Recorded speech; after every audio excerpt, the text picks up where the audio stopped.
Oh my god. What the fuck? IGN, you're telling me this? You're telling me, you're telling me, I can't even fucking, what the, you're telling me this. This.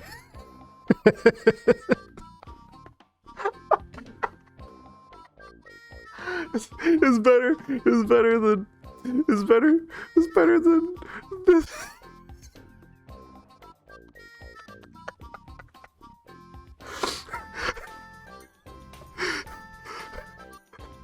There's so much to love about it, whether it's the sprawling open world with its many surprises to discover, the likable cast of characters, yes, the thrilling action combat, yeah, or the day and night cycle that caused enemies to grow stronger after the sun went down. What? Have they played Xenoblade? That's not in the game. Hello there, people of the internet. We are back once more with another bit of exciting brand new content. So you guys had so much fun with the tier list video and it was received pretty well, so let's do something a little similar. Let's have a new spin to it. Now, one of the roots in my YouTube channel here, if you recall, one of my most popular videos is me kind of criticizing and clowning on IGN for their extremely subpar review of Xenoblade Chronicles Definitive Edition, which how did they rank it below the 3DS port? I'm still mad about that. Okay, so in any case, I figured this is an RPG channel. We just cover JRPGs, so why not just cover the broader spectrum of RPGs and just take a quick look at the IGN top 100 RPGs of all time. Now, I'm expecting a lot of things on this list, even just based on the image there. I mean, this list, I'm expecting there to be some very questionable decisions, so I figured let's just sit down, let's discuss what their decisions are and whether or not we think they're the right ones, because everyone knows that everyone on this YouTube channel shares the same opinions. I want to do something quick before we jump into this. I want to take bets on what we think the top 10 games are going to be in this top 100 list. So the stakes of this are going to be that if I get at least 5 out of the 10 right, okay, 5 out of the 10 in the top 10, then you, if you're not subscribed to the channel, you got to sub to the channel, and you have to like the video. Just got to get into the mindset for a second. If I was IGN, what would my top 10 RPGs of all time be? I think one's going to be World of Warcraft. I just think World of Warcraft is going to be in the top 10 list for sure. IGN probably has a lot of critical acclaim and love for Chrono Trigger. Duh. Which Mass Effect though? Which Mass Effect would IGN? Okay, if I'm a game journalist, Mass Effect 2. Mass Effect 2 is probably their top choice. Wait, give me a second. Give me a second. Okay, I pulled a couple off my shelf that I think would probably be in the top 10. So I think 100% Skyrim. Skyrim is going to be in Skyrim. There's no way they're not going to put Skyrim in the top 10 of RPGs, right? Fallout 3. Fallout 3 was like critically acclaimed as a revolutionary game for its time. I'm gonna take a little bit of a shot in the dark here and say The Witcher 3. The Witcher 3 is probably gonna be in the top 10. You know what? Final Fantasy 7. Yeah, they would probably put FF7 in there, right? Actually, no. Diablo. What am I saying? Yeah, Diablo 2, because that's the game journalism pick. Not that Diablo 2 is the best one in my opinion. Just that is probably the game journalism pick. Okay, this one's gonna be a bit of a weird one. If I was IGN, I would say Dark Souls. Shit, I just realized I didn't put any Nintendo games on here. The last one's gotta be a Pokemon game, but which Pokemon game? Pokemon Fire Red and Leaf Green. I mean, it's the classic remake of the classic game. Okay. Lock it in. That's my top 10 for IGN's list. All right, cool. Okay, let's do this. Fable 2. Okay. Wait, Fable 2 this low on the list? What I thought, isn't Fable 2's like the one that everyone loves? Because it wasn't the disappointment that was 3, and it was better than 1. So why is it number 90? Oh, okay, all right. Fine, it's fine. Bit of obscure. Okay, Pillars of Eternity. I haven't played Pillars of Eternity, but I've heard a lot about it. I've heard it's, you know, a similar, like, yeah, I mean, it kind of seems to be like another Diablo style game. The Bard's Tale. All right, you're this is obviously a list really rooted in cultural impact and not rooted in playability of games nowadays, because you try telling me that you're gonna go and play Bard's Tale from 1985 in 2022 on the Super Nintendo. Oh, sorry, no, not the Super Nintendo, the NES, and enjoy and have a suitable experience that lives up to snuff for today. Freedom Force, okay. Freedom Force was really cool. You know, respect. I can respect it. All right, yeah, I'm noticing how IGN is defining RPG now, as a lot of these games are the Diablo-style clones, right? They're like Diablo-style games. Dragon Age, ooh, okay. Dragon Age Inquisition? Dragon Age Inquisition was a great game. Number 89, yeah, it was definitely the last really good BioWare game. So yeah, I mean, if there's gonna be one of this on this list, I can see why Inquisition's 89. Kingdom Hearts 2 at number 80. What? Oh, no. What are you talking about? I thought for a second I looked back, I was like, did I put Kingdom Hearts on the list of top 10? But I didn't, okay. What? See, if this was my list, Kingdom Hearts 2 would be in the top 10. But number 86? What the fuck? Sure, Kingdom Hearts isn't for everyone, right? I understand this. It's got a really engaging and in-depth combat system that people are still kind of finding new details about to this day through the speedrunning community. It's got the best Kingdom Hearts story, easily by far. It's got amazing music, environment design, and the worlds are stellar. Jesus fucking Christ. Maybe it's just the Kingdom Hearts fanboy in me talking. Chrono Cross at number 85! Okay.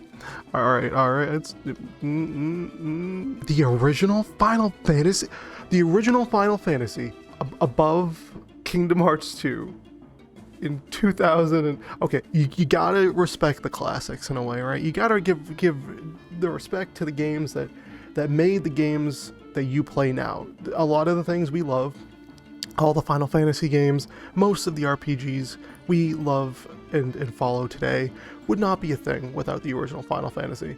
But oh my god, this game has aged like doo-doo.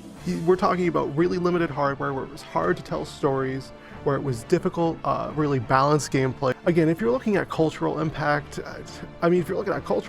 this game is obviously classic, but in terms of like the evolving medium of video games, would we really put Final Fantasy at number 8? Like, this isn't like a list of movies, you guys, right? Like, I think you're gonna agree with me on this. This isn't like a movie thing.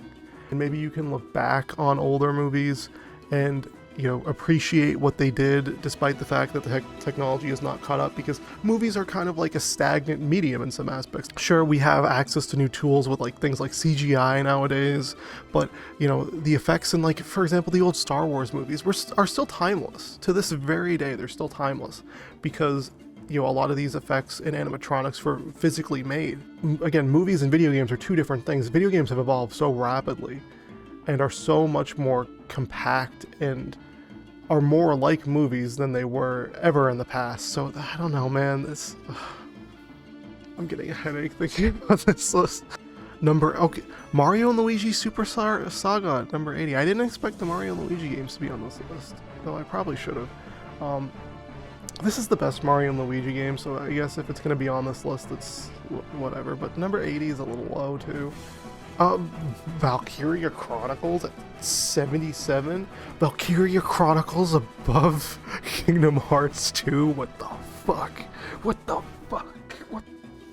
I like Valkyrie. Fine, keep, yeah, no, you know. Okay, number 70, Fire Emblem Awakening, above.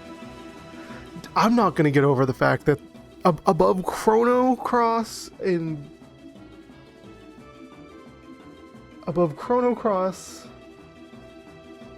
Kingdom Hearts 2. It revitalized the Fire Emblem series in a way, and it's fantastic, but I feel it's weird because I feel like it's too low, but it's also too high above some of the games that I also think are way too low. Again, I want to make it very explicitly clear they're trying to have their cake and eat it too here, which I think is very annoying because like right they're putting in these old ass games that obviously have not aged super well in for modern standards when RPGs and video games are rapidly evolving, and they're putting them on this list above certain things and trying to be like, okay, yeah, it might be rough to play, but it's still a classic and you still have to pay homage to it. It's okay. But they're doing that, and they're putting critically acclaimed good games that are still relevant and still hold up below really obscure games that don't have the cultural impact. I mean, don't get me wrong, Atlas makes great games, and I'm sure a game like Odin Sphere has got its fans, and it's not gonna be a horrible game or anything, but like, again, I don't understand the philosophy behind this list. Are they trying to gauge this based on cultural impact, or are they trying to gauge this based on the quality of the individual games? Because it seems like they're mixing together a lot of different criteria, and it's not being conveyed in the way I think they want it to. Undertale at 68. Undertale's a meme, guys. I love Undertale. I love it. Okay, I played it back when it came out in 2016. Undertale is a cultural phenomenon, guys. You gotta understand. This is like one of the first times an RPG like has blossomed beyond just being an obscure, weird thing. Undertale's fan base at this point far outrivals the game that has inspired it, which was Mother, which was Earthbound. And the fact that it's number 68 and Ni no Kuni above Undertale. Again, I'll be frank with you guys, Ni no Kuni's not a bad game. It's a good game. But it is 100% carried by the Studio Ghibli art style. It is otherwise another Pokemon style, like Yokai Watch style game. IGN, you're ticking me off, bro. And they're doing this shit again. How are you gonna put a really old school RPG that is once again very difficult to play and doesn't have all the bells and whistles and things that make an RPG good? Sure, cultural significance is a thing, but you have both right here. You have a fun, playable game that holds up, that has extreme cultural significance, and is still fantastic. And you're putting it below this? You know what? Let's take it. Let's get a. Oh my god.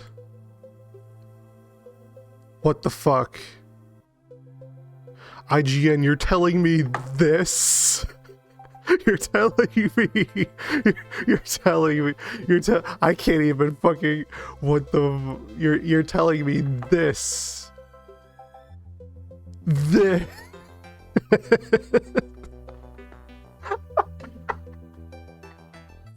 It's better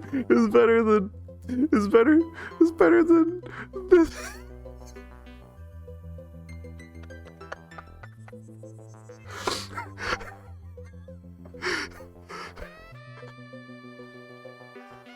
Cardinal sin.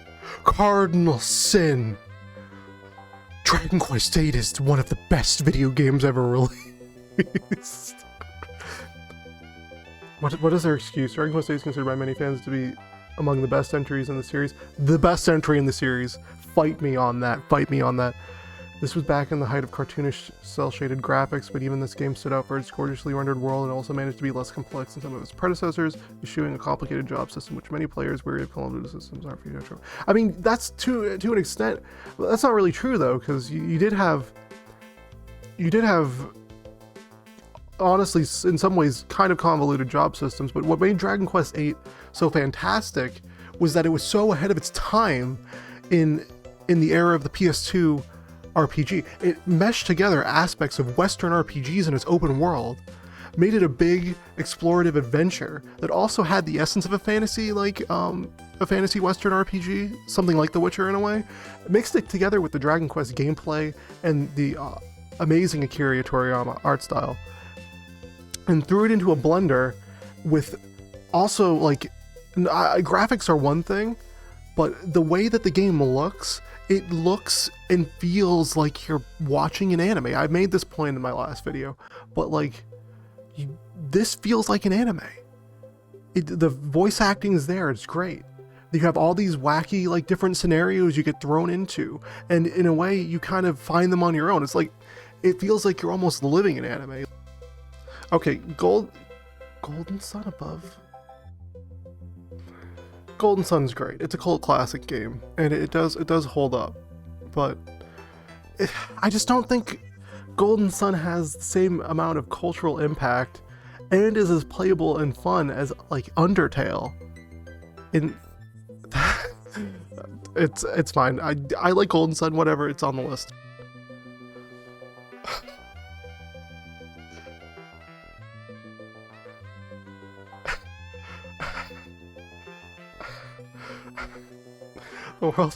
The world is with you at 50.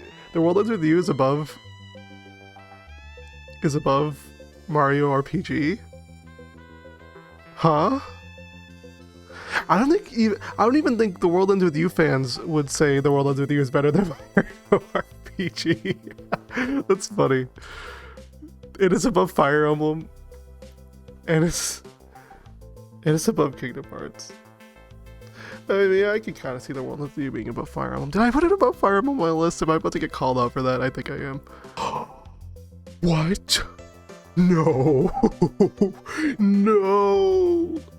There's no way. Number 52? How are they putting it number 52? One of the most critically acclaimed RPGs of all time that people have that got the most amount of normies into RPGs ever. That is a fan favorite in the series. 52.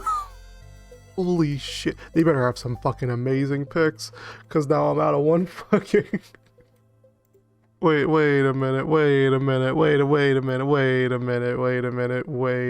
second.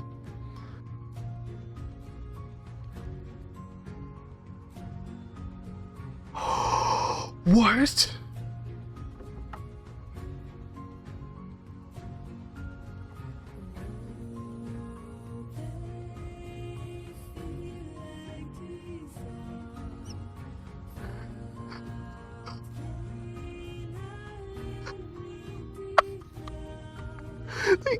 They gave Final Fantasy 7 and 8.2. The world is a but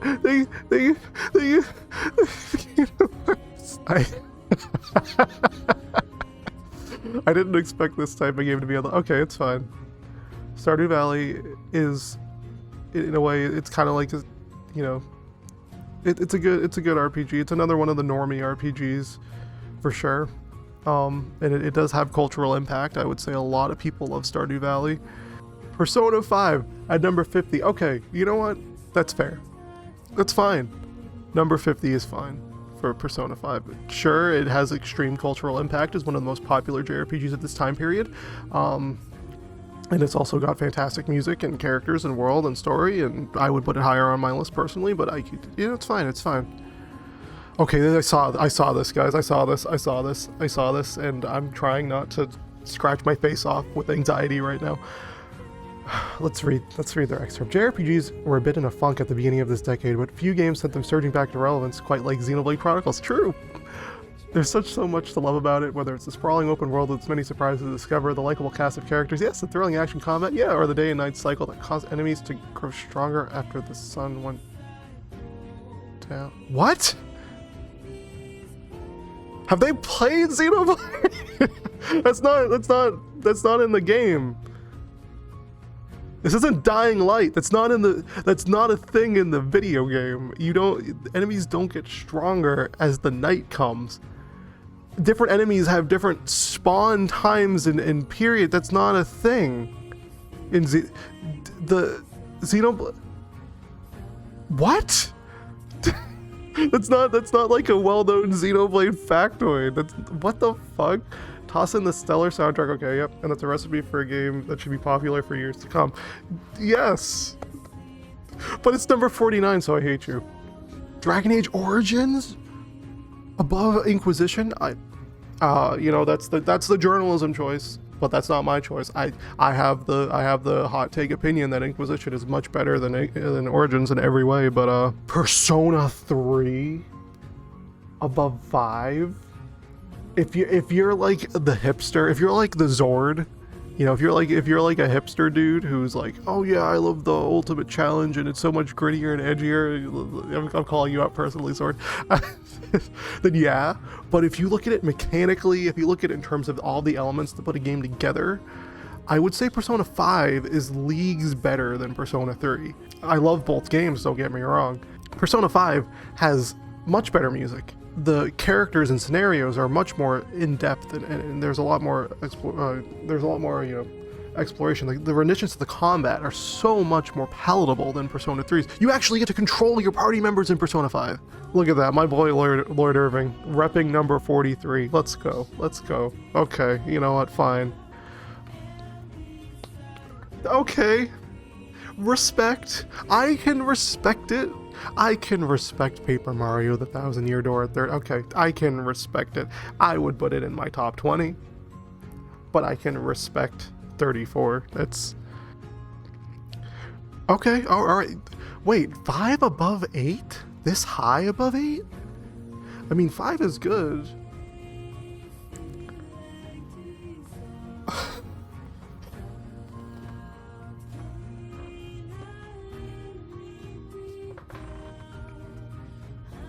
Okay, I'm gonna scream. I'm gonna yell. Pokemon Sun and Moon. You're telling me Pokemon Sun and Moon, the one that fans of the series have panned because it doesn't do anything different despite trying or pretending like it is. The game that is just another Pokemon game that this is the game that got a lot of people, including me, honestly, out of Pokemon. Because it kept adding shit, and it ruined even the competitive edge. This was probably the worst competitive, maybe aside from Sword and Shield and Oros, is probably one of the worst competitive Pokemon, generations ever. And it's all right. I respect. I dig it. Okay, I love New Vegas. See, the correct choice is New Vegas over 3. But I know people like 3 a lot more, so. Bloodborne at 27, okay. Bloodborne, yeah. Bloodborne's fantastic. I love Bloodborne. It's the first Souls-like game I've ever beaten. So, Mass Effect at 26. Mass Effect was a fantastic experience. And I'm replaying it now, and I love so many aspects of it that I love it so much. Skyrim at 25. Oh no. They're picking off my games one by one, you guys. They haven't picked off my games yet, but maybe they won't even be here. So I guess so far I've lost Skyrim and I've lost Final Fantasy VII on the list. Ooh, Final Fantasy IV, okay. Yes. Final Fantasy IV is a fantastic and influential video game that still holds up. Man. So this is I think this is a very good placement for this list because it does have that cultural impact, but it also is still a very fantastic video game, especially with the remake that was made on the DS. The based opinion. Let's go, IGN. Oh, round of applause. Oh, based opinion. That is, yep. I agree. I agree. Better than Persona 3. Better than Persona 5. Persona 4 is fucking amazing. Fight me. No! What the fuck? What do you mean number 12? What do you mean number 12? No! What do you mean number 11? What? Oh my god, is Mass Effect 3 gonna be in the top 10? Oh no. No! Oh wait, that's good. That's good. That's good. That's good. That's good. Okay, that's a top 10. That's a top 10. That's a top 10. That's a top 10. Okay, alright, alright. Yes, let's go, Diablo. Okay. We got 2. We have 2 so far. Diablo 2's on here.